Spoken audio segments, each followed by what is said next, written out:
ఇది కన్స్ట్రక్షన్లో లోపం, ఇది ఓఎండ్ఎంలో లోపం. ఎవరై అప్పుడు చీఫ్ డిజైనర్ అయింది, చీఫ్ ప్లానర్ అయింది, చీఫ్ కన్స్ట్రక్టర్ అయింది, చీఫ్ ఇంజనీర్ అయింది. ఇంకెవరైనా మాట్లాడించినా?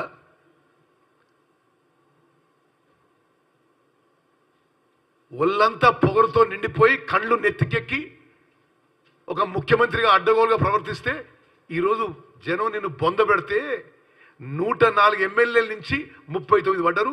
ఆ 39లో మరి ఒక 20-25 మంది కాంగ్రెస్ చేరబోతున్నారు. ఇప్పుడు కూడా ఈ మాటలేంది?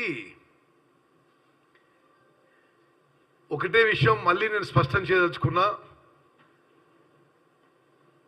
రైతులకి వారి ఇబ్బందులని తగ్గించడానికి మిగిలిన కొద్దిపాటి నీరుని మేము చాలా జ్యుడిషియస్గా ఉపయోగించి ఎండాకాలము ప్రాణాలను కాపాడడానికి మంచినీటికి కొంత నీళ్లు సేవ్ చేస్తున్నాము.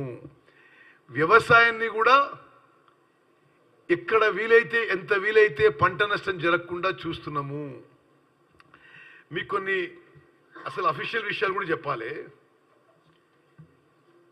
ఆయన అన్నాడు నిన్న, మా ప్రభుత్వం కరీంనగర్ జిల్లాలో 4 సజీవ జలధారాలు సృష్టించింది, బ్లా బ్లా బ్లా బ్లా, ఏదో పిచ్చి పిచ్చిగా.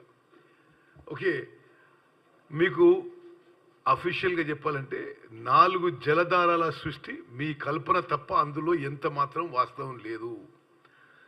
మానేరు నది మీ హయాంలో సజీవ జలధారంగా మారిందంటే జనం నవ్వుతారు. అది జలధార కాదు, కూలిపోయినా కొట్టుకుపోయినా చెక్ డ్యాంల దిష్టి బొమ్మల మ్యూజియంగా మారిపోయింది. మీ హయాంలో నిర్మాణమైన చెక్ డ్యామ్ పేక మేడల్లాగా కూలిపోయిన తర్వాత ఇక మానేరు నది పరిస్థితి ఇక మాట్లాడిన అవసరం. వరద కాలంలో కూడా గత సంవత్సరం ఒక్కసారి తప్ప ఎన్నడూ కూడా కాళేశ్వరం నీళ్లతో నింపలేదు. శ్రీరామ్ సాగర్కు వచ్చిన వరద నీళ్లతోనే వరద కాలువలో నీళ్లు నింపడం